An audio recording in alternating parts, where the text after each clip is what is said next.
नमस्कार, आपके साथ मैं हूं पूजा सचदेवा और आप देख रहे हैं हमारा खास प्रोग्राम विश्लेषण, जहां होता है हर खबर का सटीक विश्लेषण। और आज विश्लेषण में बात अखिलेश की उस दलित चाल की जिसने विरोधी खेमों में खलबली मचा दी है, क्योंकि अखिलेश ने एक तीर से तीन निशाने लगाए हैं। और इसी के साथ बात होगी निकाय की पिच पर गठबंधन वाले दांव की, जिसके सहारे सपा भाजपा को टक्कर देने की रणनीति बना रही है। लेकिन चुनाव से ठीक पहले भाजपा ने अपनी रणनीति बदल ली है। और बात यह भी करेंगे कि किस तरीके से केशव प्रसाद मौर्य पर शिवपाल ने तंज कसा और इसने चुनाव से पहले सियासी बयानबाजी को तेज कर दिया। साथ ही आपको बताएंगे सांसदी गंवाने के बाद कोर्ट ने राहुल की सजा पर क्या फैसला सुनाया है। और इन सब के बीच बात करेंगे मुगलों के इतिहास पर छिड़ी महाभारत की। तो रहिए हमारे साथ, क्योंकि अब होगा विश्लेषण।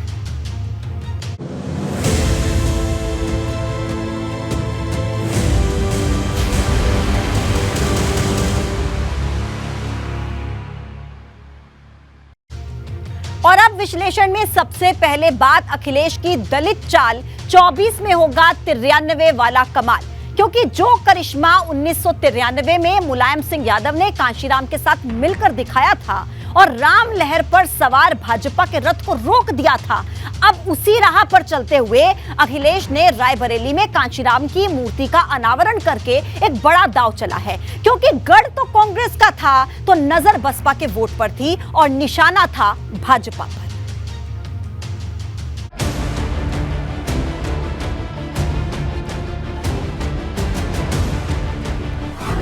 अखिलेश की दलित चाल 24 में होगा 93 वाला कमाल।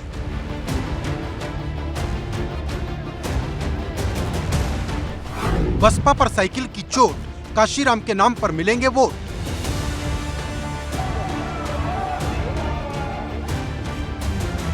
रायबरेली की धरती से अखिलेश यादव ने 24 की लड़ाई का ऐसा बिगुल बजाया कि एक झटके में भाजपा से लेकर बसपा और कांग्रेस के खेमे में खलबली मचा दी। क्योंकि कांग्रेस के गढ़ से समाजवादी पार्टी ने बसपा संस्थापक काशीराम की मूर्ति का अनावरण कर न सिर्फ दलित वोट को अपने पाले में लाने की चाल चल दी, बल्कि भाजपा के सामने अपने MYD फॉर्मूले की बड़ी लकीर खींच दी है। सपा की कोशिश अपने यादव मुस्लिम वोट की रेंज को दलित वोट तक पहुंचाने की है, जिसके लिए सपा ने बसपा के संस्थापक और दलितों के बड़े नायक काशीराम को अपना हथियार बनाया, जिनके सहारे अखिलेश 24 की पिच पर 1993 वाला करिश्मा फिर से दोहराना चाहते हैं। अखिलेश यादव ने दलितों को अपने पक्ष में रिझाने का एक पासा फेंका है। मान्यवर काशीराम की मूर्ति का अनावरण करके उन्होंने दलितों को अपने ओर रिझाने की पूरी कोशिश की है। लेकिन जिस तरह से अखिलेश यादव ने काशीराम की मूर्ति का अनावरण किया, सूबे की राजनीति का पारा चढ़ गया। क्योंकि अखिलेश यादव ने एक तीर से एक साथ तीन निशाने लगाए। क्योंकि गढ़ कांग्रेस का था, तो नजर बसपा के वोट पर थी और निशाना भाजपा पर था। यही वजह है कि काशीराम की मूर्ति के अनावरण को लेकर भाजपा से लेकर बसपा सबने सपा के खिलाफ चौतरफा मोर्चा खोल दिया है। हिडन एजेंडा जब जनता को पता होता है ना, तो फिर कुछ सत्ता नहीं है, बल्कि लोग इसको एक पॉलिटिकल एंगल से देखते हैं। काशीराम जी महान राजनीतिक चिंतक, विचारक और दार्शनिक थे। दलित मूवमेंट को उन्होंने खड़ा किया, लेकिन उस समय तो काशीराम जी के अनुयायी और उनके उत्तराधिकारी बहन कुमारी मायावती जी पर गेस्ट हाउस कांड करके लगभग उनकी जान ही ले ली थी। तो सबको पता है कि ये हाथी के दांत खाने के और हैं, दिखाने के कुछ और हैं। माननीय कांशीराम साहब भी जो पिछड़े, अल्पसंख्यक, मुस्लिम, दबे कुचले सर्व समाज के लोगों को राजनीतिक चेतना पैदा करने का काम किए, यही समाजवादी के लोग उनके भी नाम से जो जिला बना था, ईंटा से काट करके माननीय कांशीराम साहब नगर बना था, उसको यही समाजवादी के लोगों ने नाम बदल करके फिर से काशगंज किया। तो अब उनका तो नाटक चल रहा है, मूर्ति लगाना, ये करना। जब तुम महापुरुषों का अपमान किए हो, तो आज तुम्हारी मूर्ति लगाने से थोड़ी ना तुम्हारे साथ कोई आ जाएगा। ऐसा लगता है कि काशीराम की मूर्ति के सहारे अखिलेश यादव 1993 के उस करिश्मे को दोहराना चाहते हैं, जब मुलायम सिंह यादव ने काशीराम से दोस्ती कर विधानसभा का चुनाव लड़ा था। सपा के रणनीतिकारों का भी मानना है कि अगर समाजवादी पार्टी के मूल वोट बैंक में दलित वोट बैंक भी जुड़ जाए, तो सियासी वैतरणी को आसानी से पार किया जा सकता है। और अब इसी रणनीति पर चलते हुए कहीं ना कहीं समाजवादी पार्टी लोहियावादियों के साथ अंबेडकरवादियों को एक मंच पर लाने की कोशिश में लग गई है। लेकिन जहां एक तरफ अखिलेश यादव दलित वोट में बड़ी सेंधमारी की रणनीति बना रहे हैं, वहीं समाजवादी पार्टी की गुटबाजी खुलकर सामने आ रही है। क्योंकि अखिलेश यादव ने रायबरेली में काशीराम की मूर्ति के साथ साथ स्वामी प्रसाद मौर्य के पिता की मूर्ति का भी अनावरण किया, लेकिन स्वामी प्रसाद मौर्य के समर्थन में लगे पोस्टर में स्थानीय विधायक मनोज पांडे को जगह नहीं दी गई।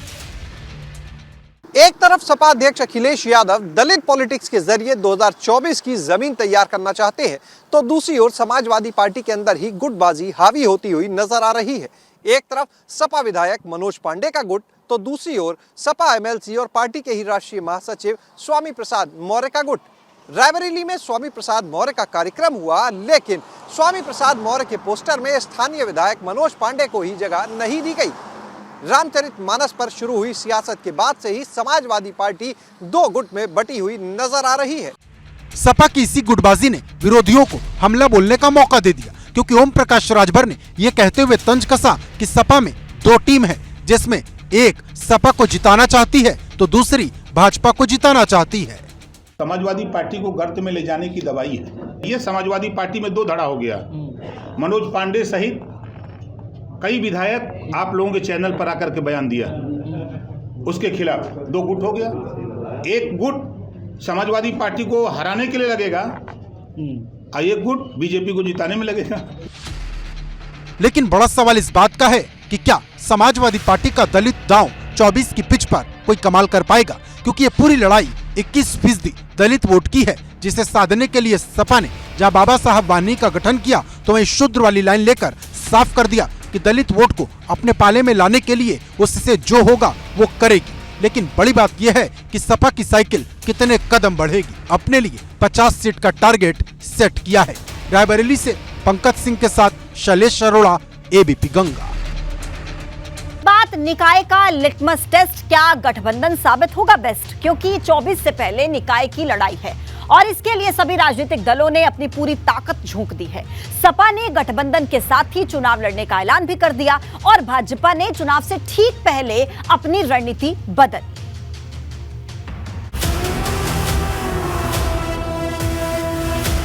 निकाय का लिटमस टेस्ट, जीत के लिए गठबंधन बेस्ट। भाजपा ने बदले प्रभारी, कौन पड़ेगा भारी। अखिलेश ने भरी हुंकार, गठबंधन से बनेगी शहर वाली सरकार। निकाय चुनाव की तारीख का ऐलान भले ही अभी बाकी हो, लेकिन सियासी बिसात बिछने लगी है, क्योंकि अखिलेश यादव ने साफ कर दिया कि वो इस लड़ाई को गठबंधन के साथ मिलकर लड़ेंगे। जो निकाय चुनाव हैं, समाजवादी पार्टी के साथ जो गठबंधन में दल हैं उनके साथ बातचीत कर करके और कोशिश करेगी समाजवादी पार्टी में जो ज़्यादा से ज़्यादा चुनाव लड़ें। जहां भारतीय जनता पार्टी से मुकाबला करना है, सीधा सीधा मुकाबला में समाजवादी पार्टी खड़ी है। गौरतलब है कि अखिलेश यादव जब गाजीपुर गए थे तब भी उन्होंने साफ किया था कि वो आगे किसी से कोई हाथ नहीं मिलाएंगे, जो साथ है उन्हीं के साथ मिलकर चुनाव लड़ेंगे, जिसका मतलब सपा, रालोद और अपना दल कमेरावादी के साथ मिलकर ही चुनाव लड़ेगी। समाजवादी पार्टी के अध्यक्ष अखिलेश यादव ने अब गठबंधन वाली हुंकार भरी है। अखिलेश यादव ने साफ तौर पर कहा है कि जो निकाय चुनाव होंगे उसमें समाजवादी पार्टी उनके जो वर्तमान गठबंधन के सहयोगी हैं उनके साथ मिलकर लड़ेंगे। यानी जिस तरीके से आरएलडी है, फिर जनवादी पार्टी है और अपना दल कमेरावादी है, कृष्णा पटेल गुट, उनके साथ मिलकर अखिलेश यादव अब निकाय चुनाव लड़ने की बात कह रहे हैं। लेकिन जहां समाजवादी पार्टी गठबंधन के दम पर भाजपा को टक्कर देने की रणनीति बना रही, वहीं भाजपा ने चुनाव से ठीक पहले अपनी रणनीति बदल ली है, क्योंकि जिन 17 नगर निगम के लिए भाजपा ने अपने प्रभारी बनाए थे उनमें से 14 को भाजपा ने बदल दिया है। वहीं इन सब के बीच निकाय चुनाव को लेकर डिप्टी सीएम केशव प्रसाद मौर्य ने पीएम मोदी से बड़ी मुलाकात की, क्योंकि भाजपा निकाय के जरिए 24 की तैयारी की पिच तैयार कर देना चाहती है। यही वजह है कि यूपी के निकाय चुनाव पर दिल्ली तक की नजर है। यह पार्टी पूरी तरह से परिवारवादी है, जातिवादी है, तुष्टीकरणवादी है। आप देखना लोकसभा के चुनाव में ऐसे ऐसे बूथों पे कमल का फूल खिलेगा, जिन बूथों के लिए सपा या समझ रही होगी ये तो हमारी जागीर है, लेकिन वह जागीर भी पता चलेगा उनके हाथ से छिन गई है। स्थानीय निकाय चुनाव की पार्टी पूरी तरह से तैयार है और आप देखेंगे जब परिणाम आएगा बीजेपी प्रचंड बहुमत से जीतेगी और आदरणीय प्रधानमंत्री नरेंद्र मोदी जी के नेतृत्व में बीजेपी के जन समर्थन लगातार बढ़ रहा है। उत्तर प्रदेश के उप मुख्यमंत्री केशव प्रसाद मौर्य ने आज प्रधानमंत्री नरेंद्र मोदी से मुलाकात की, जहां पे उत्तर प्रदेश के विभिन्न राजनीतिक विषयों पे प्रधानमंत्री से बातचीत हुई। वहीं अगर बात करें जिस तरीके से अखिलेश यादव आज रायबरेली दौरे पर हैं और वहां उन्होंने कांशीराम की मूर्ति का अनावरण किया, इसको लेकर के केशव प्रसाद मौर्य ने निशाना साधा और समाजवादी पार्टी को समाप्त पार्टी बताया और इसके साथ साथ साफ तौर पर कहा है कि उत्तर प्रदेश की विधानसभा चुनाव से पहले वो परशुराम की मूर्ति का अनावरण कर रहे थे, तब भी उनको कोई फायदा नहीं मिला था और जिस तरीके से आज कांशीराम की मूर्ति का अनावरण किया है, इसका भी कोई फायदा नहीं मिलेगा। निकाय की इस लड़ाई को कोई 24 का सेमीफाइनल बता रहा है तो कोई इसे 22 की हार का हिसाब बराबर करने का मौका बता रहा। लेकिन बड़ा सवाल इस बात का है कि निकाय की लड़ाई में कौन किस पर भारी पड़ेगा, क्योंकि भाजपा का पूरा जोर जहां ओबीसी वोट पर है तो सपा की नजर दलित वोट पर है, जबकि बसपा महिला मोर्चे के दम पर बड़ा खेल करने की तैयारी में है। Bureau report, ABP Ganga. बात चुनाव से पहले तेज हुई जंग, केशव पर शिवपाल का सिराथू वाला तंज। केशव प्रसाद मौर्य इन दिनों समाजवादी पार्टी पर खूब हमलावर हैं। वो कभी समाजवादी पार्टी को समाप्तवादी पार्टी बताते हैं तो कभी साइकिल के भविष्य पर सवाल उठाते हैं, लेकिन अब केशव पर पलटवार करते हुए शिवपाल यादव ने उनकी दुखती रग को बुरी तरह से दबा दिया। कैसे, वो देखिए आप इस रिपोर्ट में।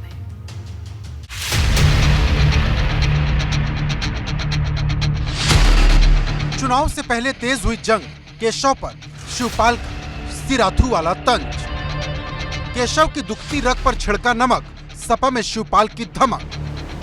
जहां एक तरफ अखिलेश यादव दलित वाले दांव से चुनावी गोलबंदी में जुटे हैं, तो वहीं शिवपाल सपा की साइकिल को ट्रैक पर लाने में लगे हैं, क्योंकि जैसे जैसे निकाय चुनाव की लड़ाई नजदीक आ रही, सियासी बयानबाजी तेज होती जा रही। और ऐसी ही एक लड़ाई इस वक्त यूपी के डिप्टी सीएम केशव प्रसाद मौर्य और सपा के महासचिव शिवपाल यादव के बीच छिड़ गई है, क्योंकि शिवपाल यादव ने केशव प्रसाद मौर्य के एक बयान पर पलटवार करते हुए न सिर्फ जमकर हमला बोला, बल्कि केशव प्रसाद मौर्य की दुखती रग पर हाथ रख दिया।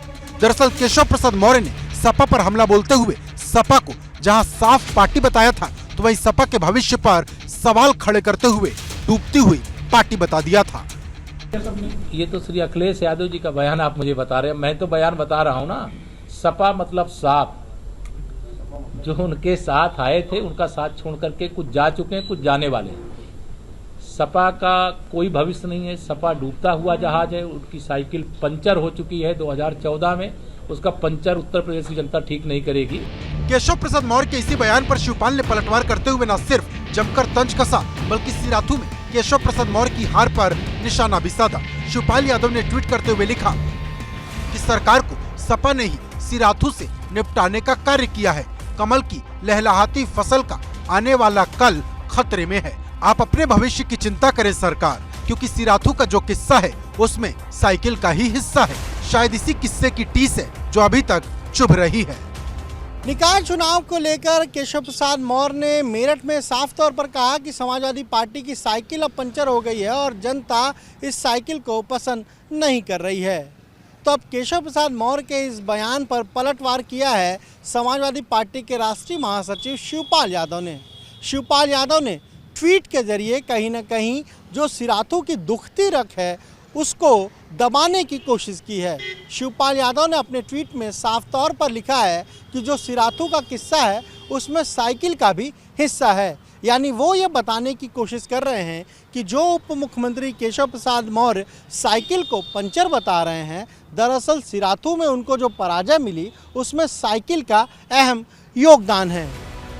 गौरतलब है कि सिराथू केशव प्रसाद मौर्य के लिए वो घाव है जिसे वो हर हाल में भूलना चाहते हैं, क्योंकि 2022 में भाजपा की प्रचंड लहर के बाद भी केशव प्रसाद मौर्य अपनी चुनावी लड़ाई हार गए थे, जिसे हथियार बनाकर सपा बार बार उन पर हमला करती है।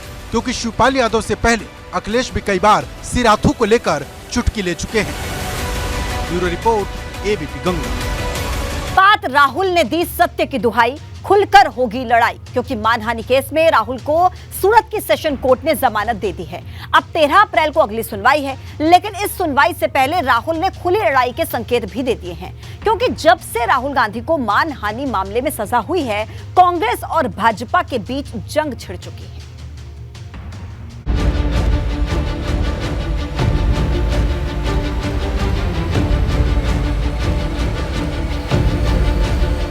राहुल ने दी सत्य वाली दुहाई, अब खुलकर होगी लड़ाई।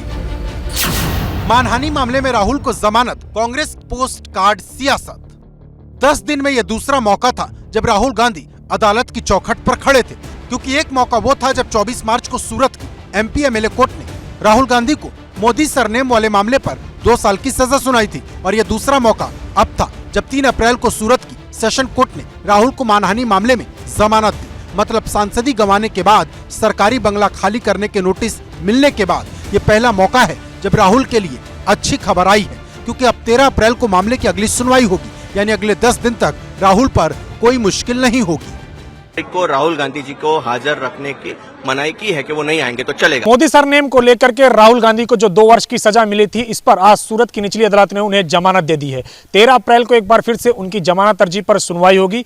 वहीं अगर बात करें तो जिस तरीके से उनको 2 वर्ष की सजा मिली है इस पूरे मामले पर, इसको लेकर के राहुल गांधी ने कोर्ट में याचिका दायर कर दिया और सजा को चुनौती दी है, जिस पर 3 मई को सुनवाई होगी। वहीं कोर्ट से मिली जमानत के बाद राहुल ने इसे सत्य की लड़ाई बताते हुए सत्य को अपना सबसे बड़ा अस्त्र बताया है और बड़ी से बड़ी कीमत चुकाने का ऐलान कर दिया है।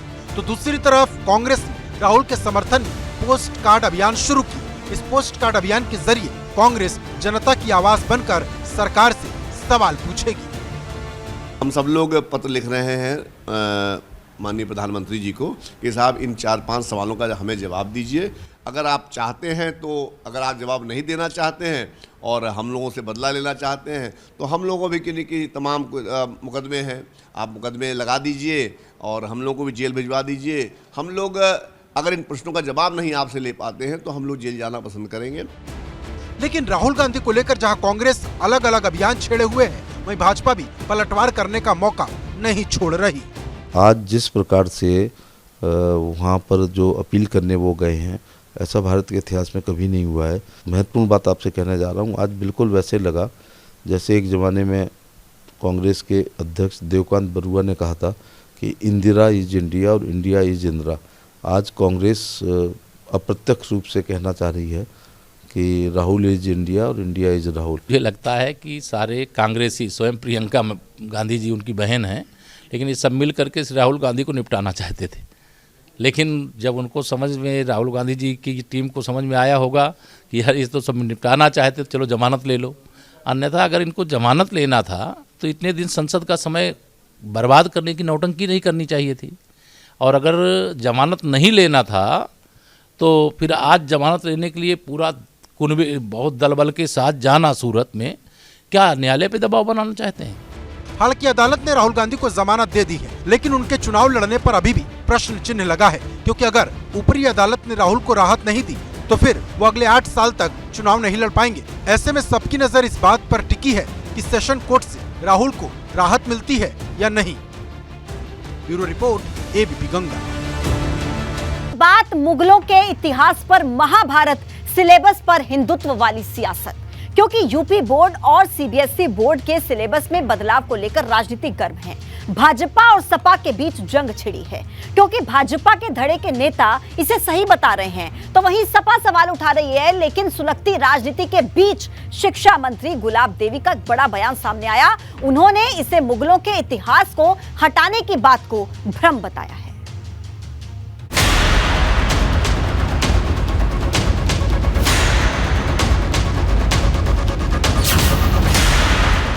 मुगलों के इतिहास पर महाभारत जीत दिलाएगी हिंदुत्व वाली सियासत। हम मुगलों के गुलाम थे, फिर अंग्रेजों के गुलाम थे, और पूरी अंग्रेजी संस्कृति, मुगल संस्कृति पूरी तरह से हावी रहेगी। जो गुलामी के प्रतीक हैं वो बच्चों पर दुष्प्रभाव डालते हैं। क्या बदल जाएगा किताबों का पाठ्यक्रम? किसने फैलाया भ्रम? क्या उत्तर प्रदेश के स्कूली पाठ्यक्रम से मुगलों का इतिहास हटा दिया जाएगा? ये सवाल इसलिए खड़ा हुआ है कि जब से यूपी बोर्ड और CBSE बोर्ड के सिलेबस में बदलाव की बात सामने आई है, तब से मुगलों के इतिहास को लेकर राजनीति गर्मा गई है। जो गुलामी के प्रतीक हैं वो बच्चों पर दुष्प्रभाव डालते हैं, इसलिए भारत के गौरव की गाथाएं पाठ्यक्रम में होनी चाहिए, जिससे बच्चों में नैतिकता भी आए और उनको स्वाभिमान उनका बुलंदी पर पहुंचे। जो समाचार मिलता है, जो मार्गदर्शन मिलता है, वह बढ़ाना आज की पीढ़ी को जरूरी भी है। अन्यथा यही है, लगातार लोगों के दिमाग में भरा रहेगा, अच्छा हम मुगलों के गुलाम थे, फिर अंग्रेज़ों के गुलाम थे, और पूरी अंग्रेजी संस्कृति, मुगल संस्कृति पूरी तरह से हावी रहेगी। हमारे बच्चे अच्छे से पढ़ें, आगे बढ़ें। हमारी सरकार की ये कोशिश, अच्छी शिक्षा देने का प्रयास कर रहे हैं, उनको शिक्षा की दृष्टि से अच्छी सुविधा देने का प्रयास कर रहे हैं। इतिहास हिंदुस्तान के अंदर महदूद नहीं है, ये इतिहास दुनिया में है। जो मुगलों ने शासन किया वो छुपा हुआ नहीं है। न मालूम कितने ऐसे राजा महाराजा हुए हैं, ऐसे मुगल सल्तनत का बादशाह रहे हैं जिन्होंने हिंदुस्तान को तरक्की की राह पर ले गए। लेकिन जहां एक तरफ भाजपा और सपा में मुगलों के इतिहास हटाने और पढ़ाने को लेकर जंग छिड़ी है, वहीं यूपी की बेसिक शिक्षा मंत्री गुलाब देवी सिलेबस से मुगलों का इतिहास हटाने की बात को सिरे से खारिज कर रही हैं। मैं यहाँ स्पष्ट बता देना चाहती हूँ, लेकिन हमारी सरकार की तरफ से कोई भेदभाव नहीं है। जहाँ तक ये है कि मुगलों का इतिहास समाप्त किया जा रहा है, ऐसा कुछ नहीं है, ये भ्रमात्मक तत्व है। तो क्या किताबों से मुगलों का इतिहास हटाने की बात सिर्फ हवाई थी, या फिर सोची समझी रणनीति के तहत फैलाई गई थी? क्योंकि सवाल इसलिए है कि जब जब बात मुगलिया हुकूमत की आती है, राजनीति गर्मा जाती है और भाजपा को ऐसी राजनीति खूब रास आती है। Bureau report, ABP Ganga. बात अयोध्या में जय श्री राम आसमान से देखिए पूरा धाम, क्योंकि भले ही अभी रामलला का मंदिर पूरा ना हो पाया हो, लेकिन श्रद्धालुओं को अयोध्या के आसमानी दर्शन अभी से मिलना शुरू हो गया है, जिसमें हेलीकॉप्टर के जरिए रामलला के मंदिर का निर्माण, हनुमानगढ़ी मंदिर और सरयू का भव्य नजारा देखने को मिल रहा है।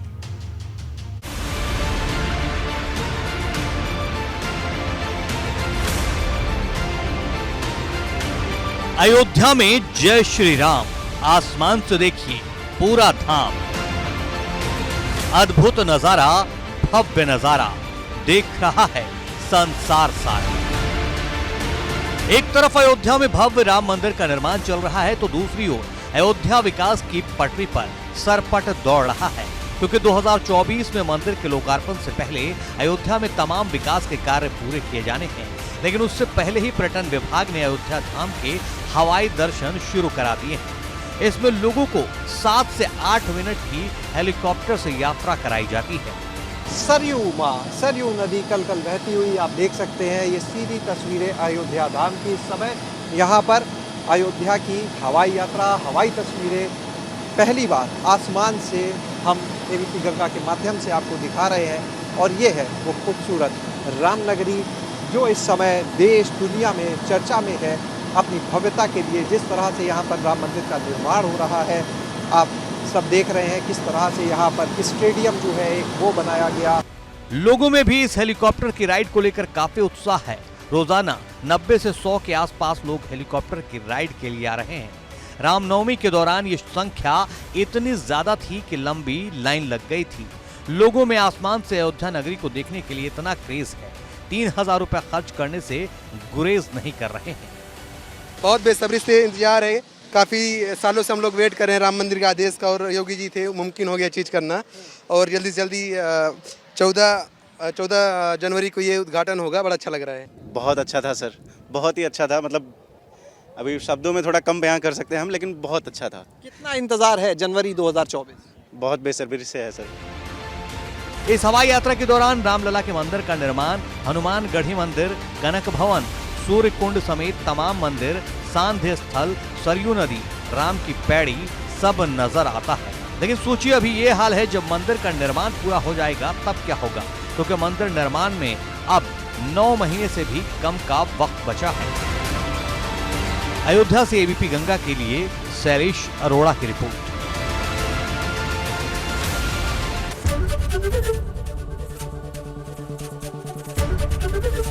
एबीपी गंगा, खबर आपकी, जुबान आपकी।